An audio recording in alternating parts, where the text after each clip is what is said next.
You and I picture Evelyn Price walking into that boardroom 6 months pregnant with a forced resignation letter already sitting right there on the table. Not because she failed, and definitely not because she did anything wrong. It was the man at the head of the table, the very same guy who once called her a true partner. He spent months and millions to ensure she would never again run the tech startup she built from scratch with her bare hands. She signed it because right then she felt completely and utterly alone. But out in the hallway on the 14th floor of Nexum Corp Tower that afternoon, I was standing there, waiting to pick up my daughter. A single dad who had zero clue we were about to change everything. Let us jump back 9 years. Evelyn had nothing but a handwritten business plan and this wild, stubborn streak that nobody around her could ever really explain. She was 25 years old with an overdrawn bank account. With no dining table, she hustled at her kitchen counter using a cheap laptop that took 4 solid minutes just to turn on. She did not come from family wealth, and she had zero industry connections. She had that quiet, relentless kind of ambition that never bothers announcing itself. It just refuses to ever stop. That old plan outlined a healthcare technology platform she named Nexum Corp. Her vision was laser-focused and specific. A smart data infrastructure letting mid-sized hospitals share patient records across different departments in real time, cutting out duplicate tests and dangerous misdiagnoses, eliminating the messy administrative confusion that wasted both serious money and patient lives. It was never some flashy tech concept, but it was deeply, incredibly useful.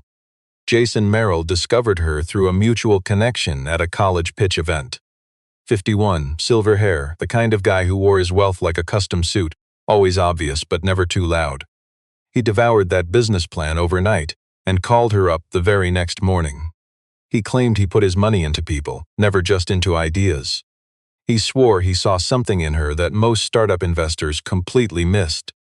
The rare discipline to build things slowly while having the guts to dream big. He dropped that first round of capital and they founded the software company together. He held 31%, she kept 31%.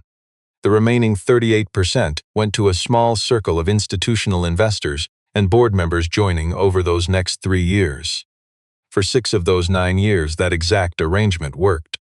Nexum Corp exploded from 7 folks in a cramped co-working space into a financial district high-rise boasting 800 full-time employees. They locked down contracts with 14 hospital networks nationwide and hit a valuation over $340 million before she turned 33. 3 major national business magazines profiled her. She sat on 2 major industry panels. She even rejected a speaking gig from a tech conference she felt was beneath them. That bold move alone brought in more media coverage than an expensive press campaign would. And through all that chaos, she always kept a tin of ginger crackers in her bag. Not because she enjoyed them. She actually never really liked ginger crackers at all. But being 6 months pregnant meant her stomach flipped every single morning at 9 o'clock.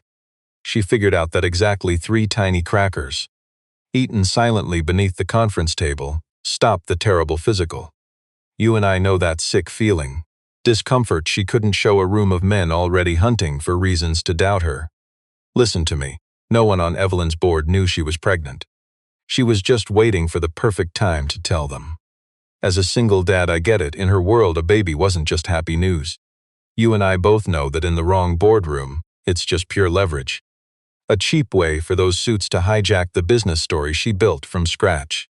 She spent 9 hard years protecting her reputation, but like my own struggles, she was already too late.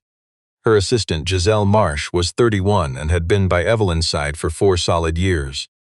Giselle was the type who saw every little detail without ever being told to look. She had the kind of quiet, sharp intelligence that executives either take totally for granted or realize they desperately need. Evelyn spotted that rare brilliance within her first 3 months. One October Tuesday, Giselle slid a single piece of paper onto Evelyn's desk. She didn't say a word. She just set it down, tapped the top corner twice with her fingers, and walked right back to her desk. It was just a printed email, forwarded by pure stupid mistake, sent to an email address off by just 1 single letter from the real target.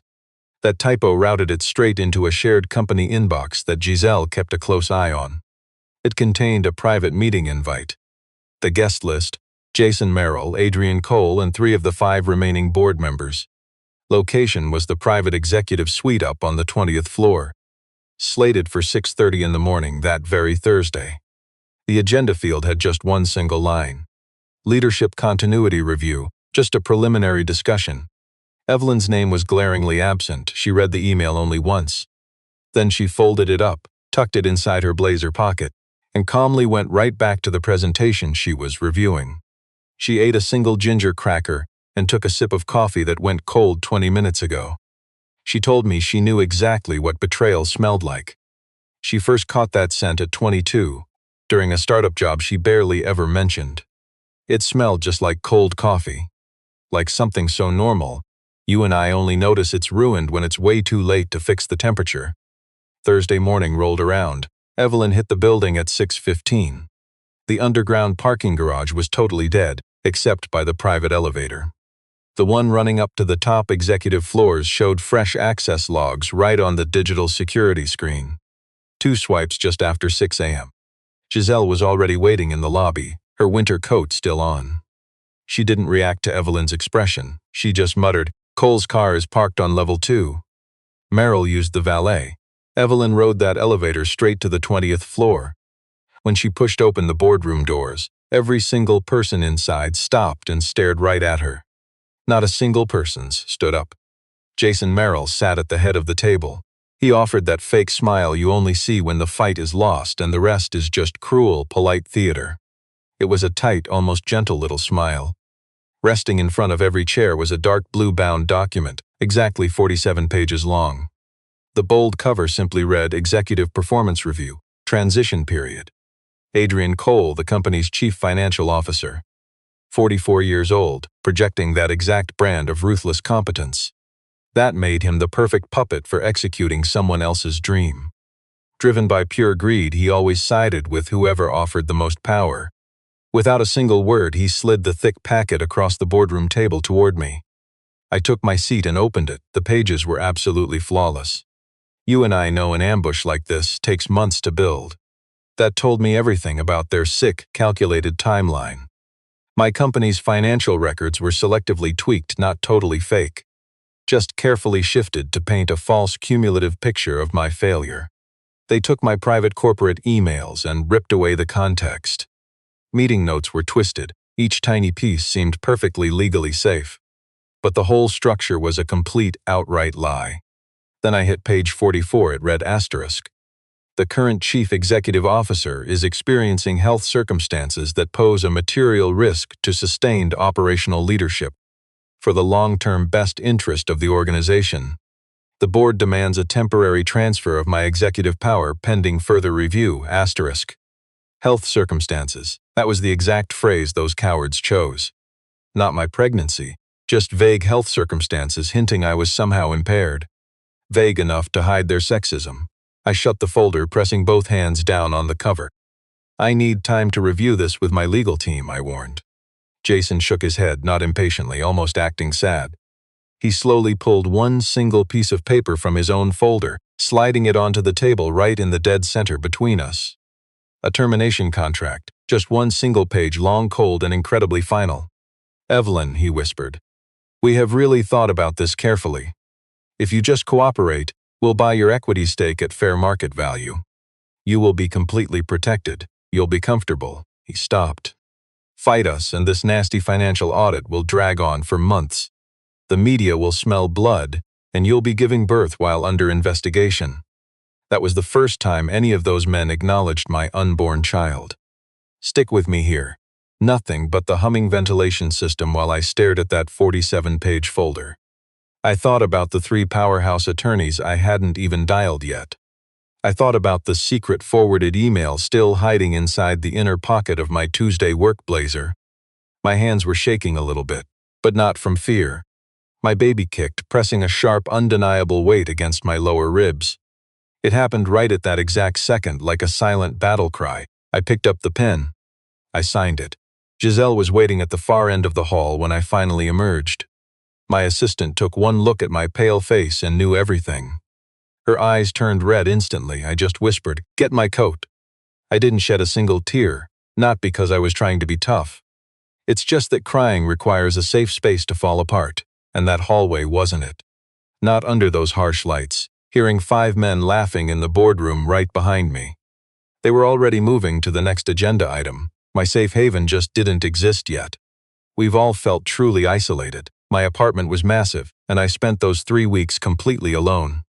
They took my work laptop, handed over during that brutal exit deal. My company phone number was already completely deactivated. My home office computer was technically mine, but the corporate network locked me out the morning after I signed the papers. I called 3 top employment lawyers during that first week. Fighting unseen battles is lonely. 2 firms declined before she even finished explaining. Nexum Corporation already retained both of those legal teams. Stick with me here. The 3rd lawyer listened, then warned her. They built this cage too carefully. Right now all you have is a sad story.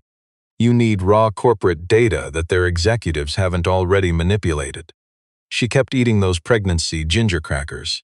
Only now there was no massive boardroom table anchoring her. The business press dismissed her entire struggle with one sentence that Thursday afternoon.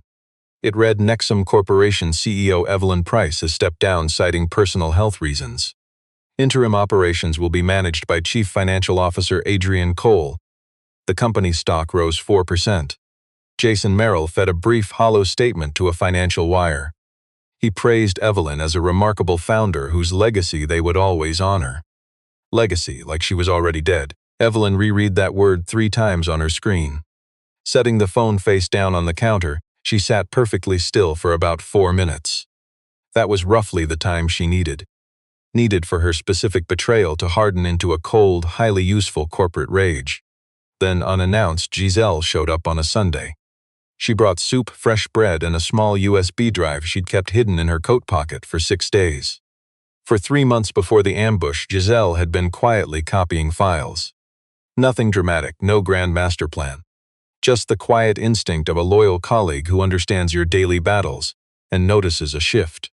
They sense things moving into dangerous territory, even if they cannot fully explain why. So they quietly keep a record. It's what careful people do.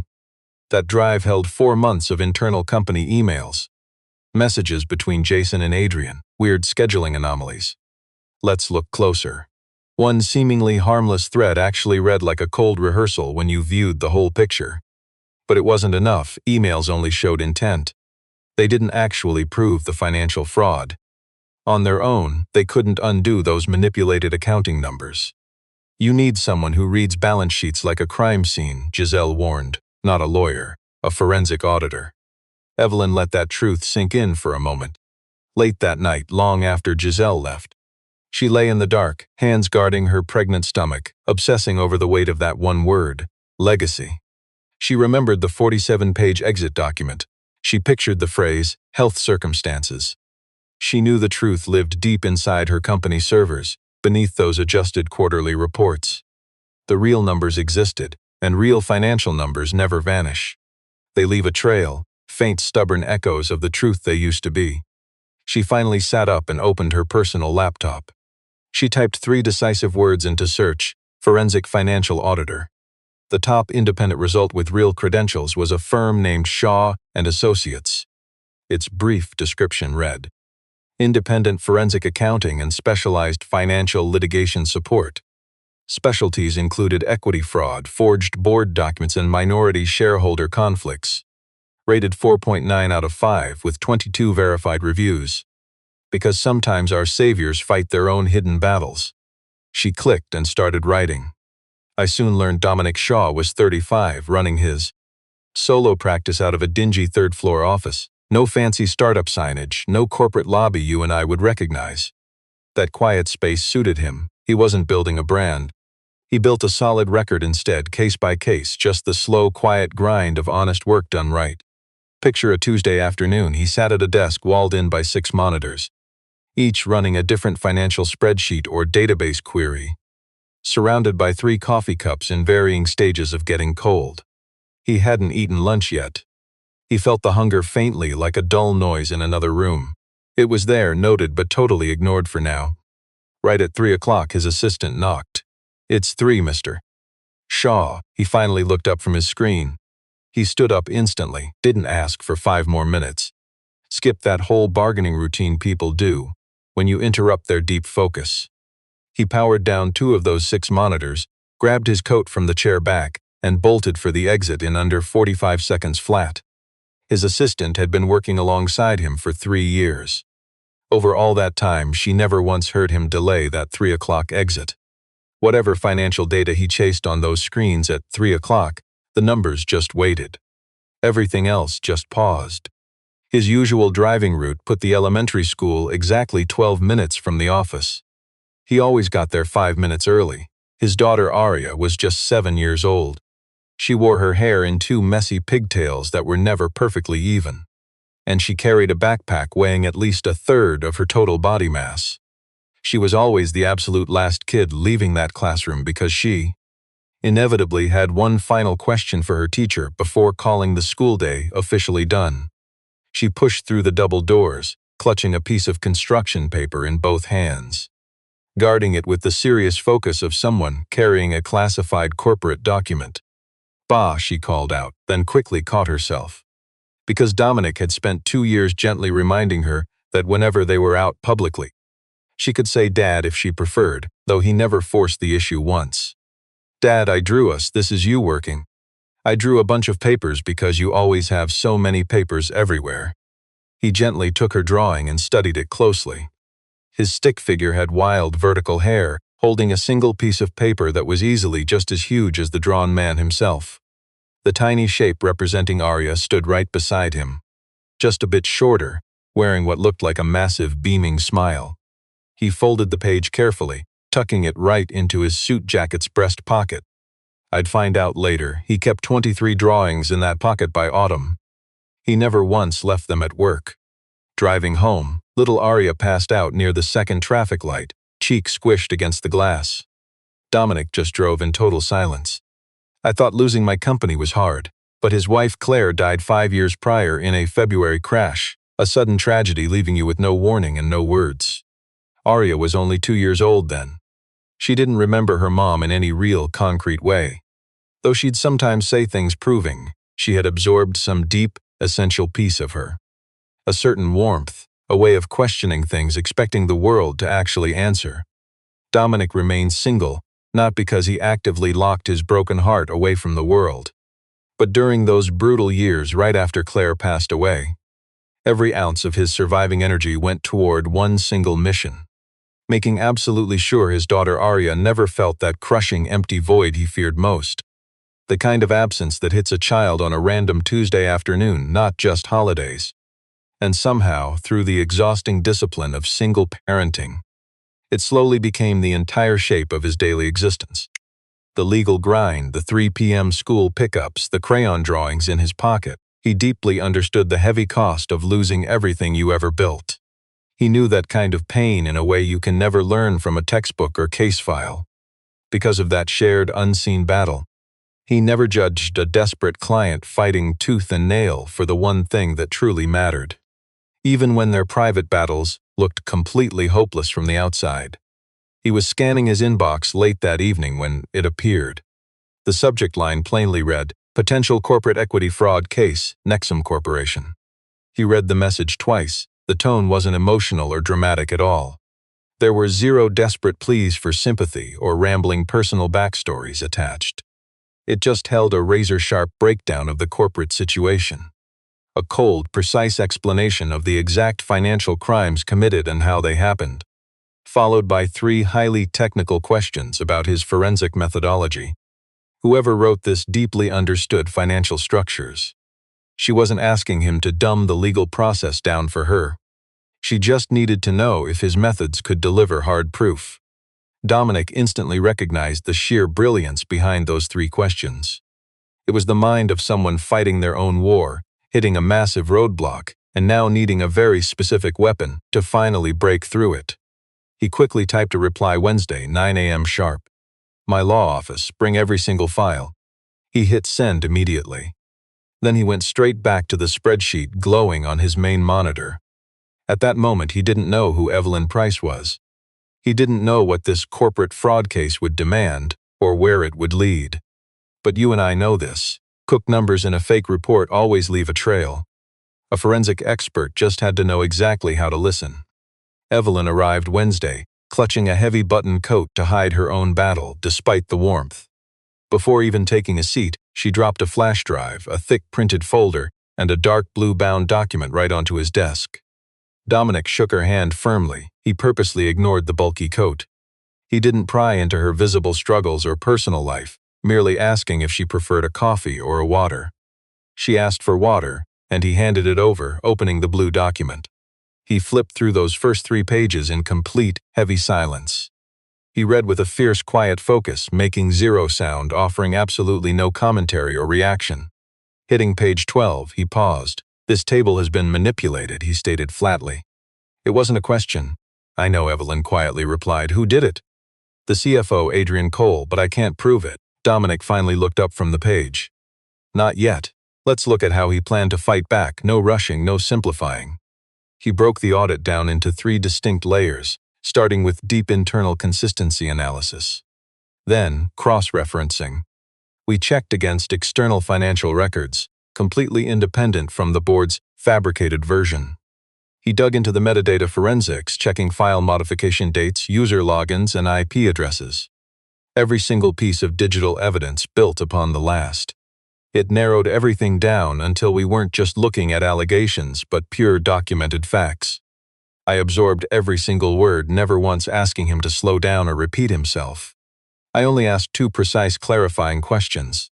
Both proved I had already worked out the serious implications of each step before he even explained them. I could tell it was the first time in weeks that he felt he was working alongside someone, rather than just working for them. 4 hours later, he found it. A massive gap in the third quarter revenue figures. The board report claimed exactly $2.3 million, way higher than the actual number in our corresponding corporate tax filing.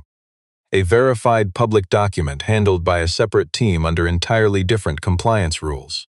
This was no simple rounding error. This definitely wasn't some innocent ambiguity. This was a fake number deliberately planted into a financial document that would only be seen by people they assumed would never bother to double-check. I just stared at his screen. My hands gripped the hard edge of my desk. "That's just the surface," Dominic warned. "If they faked Q3, they did it earlier." "How long to uncover everything?" I asked. 2 weeks if you can get me into the raw internal accounting files." "I'm locked out," I said. He paused for a second. "What about Giselle?" At 4 o'clock sharp, his phone flashed. It was his daughter's school calling. He shot up instantly. 20 minutes, he promised, already grabbing his winter jacket. I nodded quietly, watching him leave and studying the way he moved. That complete shift in priorities, with absolutely zero apologies for dropping everything. Once he was gone, I sat there alone in the office for the first time. The 6 computer monitors hummed softly. Over on the corkboard by the window, a messy crayon drawing hung from a single tack. A tall man holding a giant paper standing right beside a tiny girl with this massive, joyful smile. I rested my hand against my stomach. My baby rolled slowly inside me, calm and unhurried. I was still staring at that sweet drawing when I heard the heavy door. Little Arya marched in first because she absolutely always had to lead. Holding a melting ice cream bar, she was already mid-sentence about some wild lunchroom drama. She stopped dead when she saw me. "You know that bold confidence kids have?" She sized me up, clearly never taught that adults aren't worth thoroughly examining. And she asked bluntly, "Your stomach is really big. Is there a baby in there?" "Yes," I replied softly. "The baby is probably just sleeping. I always fall asleep when I have to sit still for a long time, too." Dominic warned her once, very quietly. Arya immediately went back to eating her ice cream. I looked down at the child, then up at this tired father standing in the doorway, his winter jacket still hanging half on. He watched her with that familiar parenting look, half stern correction, half pure awe. Sometimes the people saving us are fighting their own battles too. For the first time since I signed those forced exit papers, I actually smiled. It was a small smile, but entirely real. We got right back to work. Our battle plan was set. Giselle would use her remaining system credentials to pull the raw financial exports before they locked her out. Dominic audited backwards by 2 weeks. By day 9, Giselle pulled the 3rd batch of financial records. That's when the automated security system finally caught her quiet rebellion in the act. The warning email arrived instantly. Unusual access pattern detected. Account activity logged for a security review. She trashed the notification. She already knew it did not matter. By the very next morning, her keycard could not unlock the 12th floor doors. By noon, a formal threat from Nexum Corp's lawyers showed up at Evelyn's apartment. The paperwork cited strict non-disclosure and interference clauses from her harsh termination deal. The corporate lawyers claimed that Evelyn broke those exact rules by secretly collecting their private internal business documents. They demanded she stop all digging right away and save every file for an upcoming corporate lawsuit. 2 hours after that, a finance reporter texted her, asking if she wanted to give a public comment on certain rumors about a private investigation tied to her sudden firing. Jason was leaking this story in careful pieces. He didn't need a courtroom, he just needed a headline with a question mark. He had to spread doubt early, aiming to crush whatever truth she might reveal later. That same afternoon, someone submitted an anonymous tip to the National Independent Auditors Commission. The formal complaint claimed that one Dominic Shaw had taken on a corporate audit job while hiding a massive conflict of interest regarding Nexum Corp. It was a brutally clean piece of sabotage. If the accusation stuck, Dominic's professional license could get suspended pending a formal review. All his hard work would become totally useless in court while that bogus investigation stayed open. Dominic read that career-ending alert later that afternoon. He sat with his fear for a moment, then he set it down. He drank the rest of his cold coffee, took a breath, and faced the screen again. His assistant knocked, asking with deep worry if he wanted to pause the stressful audit job.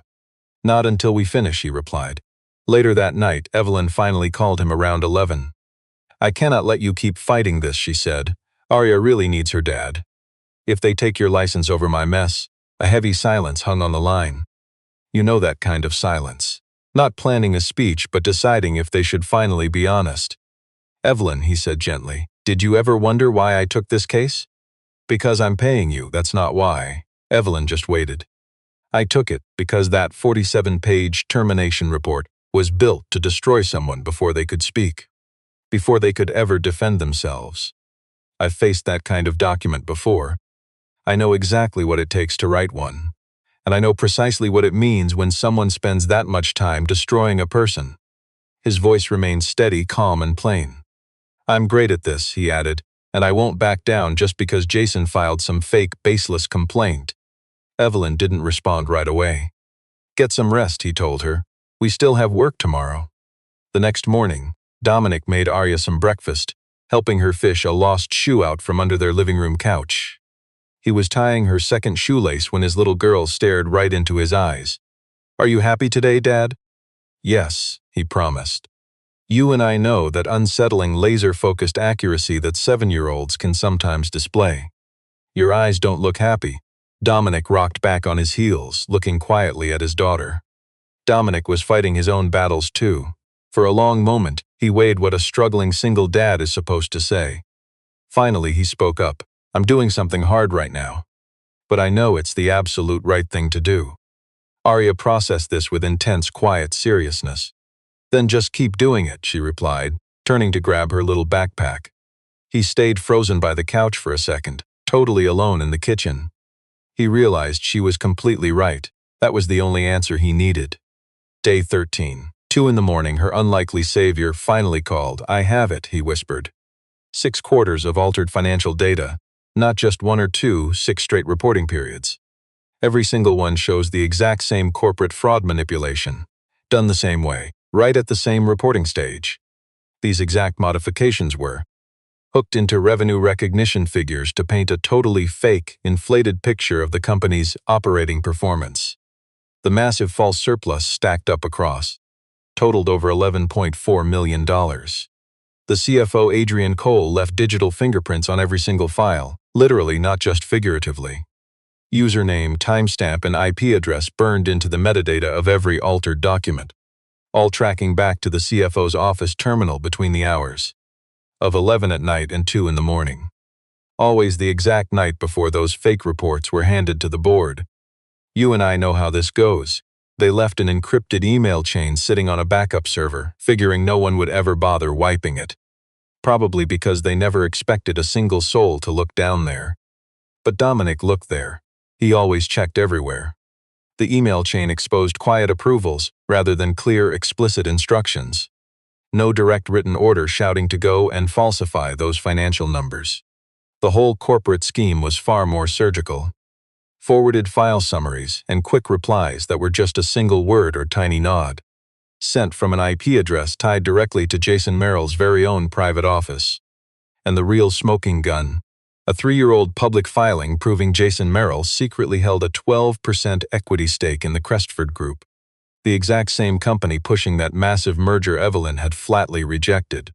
That merger would have made Jason's stake worth roughly $40,000. They plotted this 6 months before you even got pregnant, Dominic told her. Evelyn was dead quiet on the line. They started the second you killed that Crestford deal, he quietly continued. Her pregnancy just handed them a convenient narrative. The real motivation was always pure cash. She exhaled slowly. Jason really wanted that merger. Jason stood to pocket $40 million from it. You were just in his way. More heavy silence. The annual shareholder meeting kicks off in 36 hours, she replied. I know. She still held 31% of the total company equity. Let's think about this together. They bought out her CEO title and her daily access, but they hadn't laid a finger on those shares. Buried in the corporate charters section 14. Exactly paragraph 3. Any person holding over 25% of issued stock could force a motion onto the official agenda for the annual shareholder meeting, as long as that submission arrived at least 48 hours before the scheduled meeting time. Evelyn had quietly filed her motion 36 hours ago. Her ultimate plan: walk into that annual shareholder meeting as the company's single biggest individual investor. Our playbook: request the floor, present the forensic audit. Next, move to invalidate that shady board resolution stripping her executive power. Then, demand an independent investigation into those heavily doctored financial corporate records. The real risk: Jason trying to block us completely using endless procedural objections. Reporters swarming the hallway, while Evelyn stood right at the edge of that massive boardroom. 8 months pregnant, stripped of any official title. Staring down a guy who spent nearly a year prepping for this exact hostile corporate scenario. Fighting my own battles, I asked if she was ready. I built this company from scratch, she told me. Picture this with me, Thursday, 8:45. Evelyn stood outside the towering Nexum headquarters. The building was just cold glass and steel.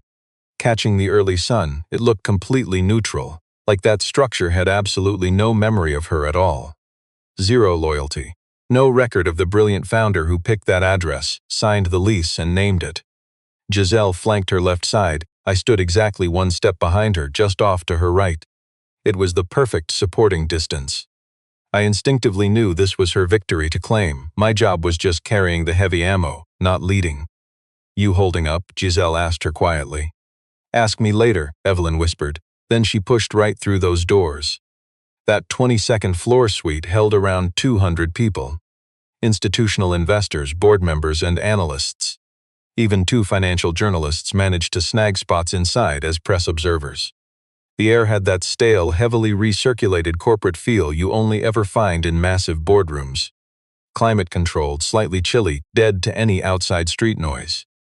Jason Merrill was sitting comfortably at the head presiding table. He locked eyes with her the second she entered. His face slipped for one tiny fraction of a second before snapping back into cold composure. He was ready for a dozen scenarios. He clearly wasn't ready to see her standing right there. Evelyn, he murmured, his tone perfectly faking a kind of polite, gentle surprise. This is our private annual shareholder meeting. You're no longer with. I am still the single biggest individual shareholder of this entire company. She slammed a sealed envelope onto the table right in front of him. And per section 14, paragraph 3 of our charter, I submitted a motion for today's agenda exactly 48 hours ago. It was officially received and timestamped by the Secretary's office at 9:17 2 mornings back. I have the receipt. She slid a second paper right beside the envelope. The room went dead silent. You and I both know that heavy, tense quiet right before a massive storm hits. Jason's slick legal counsel, stood up, launching a loud procedural objection based strictly on her forced termination agreement terms. His argument was prepped. It was a carefully constructed trap. He fired off 3 distinct legal arguments in about 90 seconds flat. When he stopped talking, Evelyn calmly destroyed all 3 points in sequence. She never once raised her voice. She didn't even speed up her delivery. She countered every point directly, quoting the relevant charter sections and the exact clauses of corporate securities law. When she finished, she looked up. My termination agreement restricts my daily operational role. It absolutely doesn't restrict my legal rights as a shareholder. Those are 2 very different things. Suddenly, the heavy door to the conference suite opened. That was my cue. I walked in, dark suit, carrying the forensic documentation under my arm. I stood by Evelyn's side as the auditor stopped and faced the hostile boardroom. My name is Dominic Shaw. I'm a certified auditor, license FFA 4471. I'm here for the startup's largest single shareholder, he said. I've finished a complete forensic audit of Nexum Corp's financials covering the last 6 quarters. I am prepared to share my findings with the board and any investor who asks for them. The guy from Harbison Group, an investment fund holding 18% of the startup's equity, spoke up. As the second biggest corporate shareholder there, he just calmly raised his hand. I want to hear it. 2 more hands quickly shot up, then a 4th. Jason stayed dead silent. Dominic plugged into the projector and started his show. Dominic didn't use flashy or emotional words. No accusations, no wild claims, he just let the cold data speak. His first slide showed 2 columns. It compared the board's 3rd quarter revenue numbers right next to the actual figures from their corporate tax return. The difference, $2.3 million. A single sharp line linked those 2 mismatched figures. He let the boardroom stare at that damning proof for 5 full seconds. Slide 2 laid out that exact same financial analysis across 6 straight quarters. The entire corporate fraud became blindingly obvious the second he organized the data chronologically. A steady fake bump in the board's revenue reports, quarter after quarter. It was calculated, completely hidden from anyone who only saw 1/2 of the financial picture. Slide 3 brought out the raw metadata. Usernames, timestamps, and IP addresses repeated 6 times across 6 quarters. It showed the cold precision of a well-practiced, everyday corporate routine. Slide 4 displayed an internal email chain, dates blacked out but the text totally clear. Quick summaries and 1-word approvals. A digital paper trail proving they knew everything. All left sitting right there on an uncleared company server. Slide 5 flashed a public equity filing from 3 long years back. Jason Merrill, alongside Cresford Group, holding 12%. It showed what that stock would be worth if their corporate merger went through. Adrian Cole jumped up, shouting that the evidence was completely fabricated. The Harbison guy didn't even blink. He just calmly said, "Mr. Cole, please take a seat." One board member, a guy who had been at that secret October meeting, spoke up. He hadn't said a single word since the woman who saved my family walked into the room, but now he dropped his audit. He stared right across the table and said, "Jason, you need to explain slide 4. Jason finally looked at Evelyn. For the first time in that whole meeting, and maybe the first time in years, he finally looked at her without hiding behind some slick corporate mask. No strategy, no boardroom performance, no desperate calculation about saving his own skin. Evelyn stared back at him, completely steady. You and I know power rarely dissolves in dramatic explosions. Sometimes it just melts into silence, that heavy quiet when a room full of people finally realize, one by one, that they'd been spoon-fed a totally fabricated version of reality instead of being told the actual truth. That was the exact silence filling up the 22nd floor. The Harbison guy stepped up as temporary chairman and simply called for the board's vote. Let's step into that boardroom together. The vote to freeze their executive takeover finally began. 7-2, we won it. Next up was the motion to launch an independent probe into the corrupt corporate financial reporting they'd run for 18 months. That one passed 8-1. Then came the vote naming an interim CEO to lead the fraud investigation. They officially nominated me to step back in. 6-3. Adrian Cole practically bolted from the room before the next motion dropped. He wouldn't make eye contact with anyone, Jason Merrill just stayed frozen in his seat, staring blankly down. The room instantly shattered into chaos. Corporate lawyers, investors, and advisors huddling up in frantic groups. Overlapping voices, phones whipped out of pockets. Giselle rushed across the boardroom and hugged me, speechless. It was a heavy, long moment.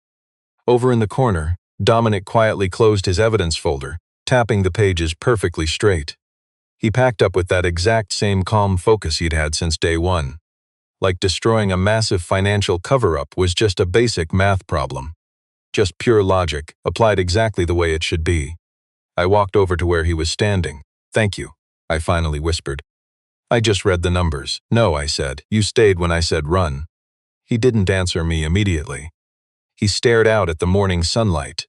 The city looked perfectly normal, completely oblivious to the massive corporate earthquake we'd just triggered in that room. "Arya asked me last night if we'd won yet. I told her I didn't know." He paused. "Now I do. Stick with me here." Within 3 weeks, investigators confirmed every single detail of Dominic's proof. Adrian Cole quit the startup immediately, sprinting to cooperate with the federal prosecutor's office, desperately begging them for a lighter prison sentence. He spilled everything, giving a detailed breakdown of their fraud. He handed over timelines, emails, and every illegal instruction. Jason Merrill was quickly forced off the executive board. Then the Securities and Exchange Commission launched a formal, insider trading probe into his Crestford Group Holdings accounts, looking closely at moves he made while serving on my corporate board. That bogus attack on Dominic's professional accounting license, reviewed and totally dismissed. The licensing board actually stated in their official final report that the complaint had zero proof. They knew it was a baseless smear campaign. A major national business magazine even ran a cover story about us. Their headline was simple, brutal, and completely true. Giselle finally got formally promoted to Director of Executive Operations. Honestly, she'd been running that entire department for years without the title anyway. You and I both know coming back is hard. My first day returning as CEO, I rode up to the 20th floor. It was the exact same hallway, same fluorescent lights, same gray carpet. Even the building's ventilation system had that same low, familiar hum in the ceiling. I must have paced down this specific corridor 1,000 times. I knew the exact spot right by the second set of glass doors, where the flooring had that tiny bump from a quick patch job last spring. My entire team was waiting. Not all 800 employees, but my core people. They had packed the hallway the second they heard I was finally back home. Let's watch this unfold together. No applause, no calling out. They just stood. That mattered. It was the raw, unscripted kind of standing, a silent tribute proving they believed in her fight against the company she built. Evelyn walked right past them, heading straight into her office. She sat down and opened her laptop. 847 unread emails. She clicked the first one. 6 weeks post-meeting at 3:14 a.m., Evelyn Price gave birth to her baby boy. She named the boy Elliot. He got her last name alone, not because there was no father, but because she fought this war for him. She was his world. She was the one who actually stayed. She was the warrior sitting in a dark room, firing up her laptop at 2 in the morning. She refused to surrender to the unfair corporate ending someone else tried to force on her. Elliot arrived loud, determined, and exactly 8 pounds heavy. And when the nurse finally placed him in her arms, Evelyn just stared at him for a long while in total silence. They had survived the worst, and no spoken words could capture it. This same baby kicked the hardest right when she signed that forced resignation letter. Now he arrived this March morning into a world where that very same resignation had been overturned. The woman holding him was once again the CEO of the startup she built. Sometimes hard-fought justice actually wins. As slow, messy, and imperfect as it was, things had finally moved the right way. Now watch who shows up. Dominic and Arya visited that Sunday. Arya was gripping a rolled-up piece of bright construction paper. She handed it over to Evelyn with the dead serious focus such moments demand. The girl had drawn a baby inside a weird floating circle, meant to be the inside of a tummy, she explained, complete with a massive smile and round eyes. "I drew this for the baby before he was born," she said proudly. "But then he came out before I could give it to you, so here it is now." Evelyn unrolled the paper and studied it closely. She thanked the little girl with that raw, real honesty kids instantly recognize but rarely get. Meanwhile, Dominic quietly watched from the hospital room doorway. Just one step inside. He watched his daughter hold Elliot with intense care. She knew even then she was holding something incredibly precious and fragile. "Did you ever think about having more children?" Evelyn asked softly. She kept her eyes off him when she said it. "Sometimes," he replied. He wasn't looking her way either, two weary fighters silently connecting. Arya started humming a low, made-up tune to the baby. No real key, just a sweet song that was entirely her own creation. It was terribly off-key, yet completely genuine and full of heart. The room felt warm, perfectly quiet, and overflowing with that gentle Sunday morning hospital glow, soft, completely unhurried, and feeling strangely like a shared sanctuary. No other words needed to be spoken right then. The silent room said enough. Fast forward to a normal Tuesday evening. Evelyn worked at her desk while Elliot slept in a small crib by the window. Her coworker Giselle forced her to put it there, despite Evelyn fighting it initially. Her phone vibrated, a quick text from Dominic. "Arya wants to know when Elliot will be old enough to learn how to draw. She wants to teach him." Evelyn smiled. They were truly saving each other. Evelyn watched her son sleep. He rested with that absolute peace only found in someone who hasn't yet learned what it means to fight a battle. She fired back a quick text. "Tell Arya that Elliot is already waiting." She placed her phone down and paused. She went back to reviewing the corporate document.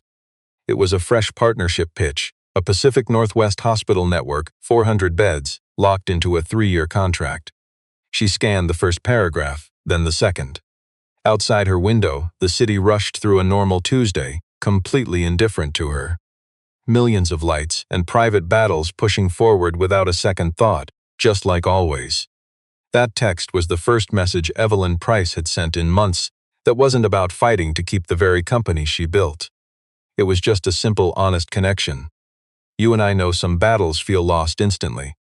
Not because the person taking the hits is weak, but because the opponent standing across the ring started plotting long before anyone rang the bell." Evelyn didn't sign her exit papers because she gave up. She signed them because right then, she truly believed she was fighting all by herself. But feeling isolated is entirely different from having zero options. And asking for a lifeline isn't some admission of failure. Real power is reaching your hand into the dark, trusting that someone fighting their own invisible war will reach back and grab hold of you. Dominic Shaw didn't swoop in to save her. He simply looked at the rigged financial data she already suspected and uncovered the hard proof. The math was all technical, but the raw courage, hers. She had sat in a silent apartment booting her laptop at 2 in the morning when hiding in the dark was easier. That silent choice, totally unseen by anyone, was the exact second the tide finally turned. Not in a corporate boardroom, not facing down 200 angry shareholders. Right there in a lonely kitchen lit by a screen, and little 7-year-old Arya, wearing mismatched pigtails and a bulky backpack completely swallowing her small frame. She gave these two struggling adults the only advice that meant anything when their worlds were crumbling and the path forward was totally blind. Just keep pushing through it. Let's remember this together. Never confuse a heavy fall with a final crushing defeat. Those are two entirely different things. And they never, ever will be.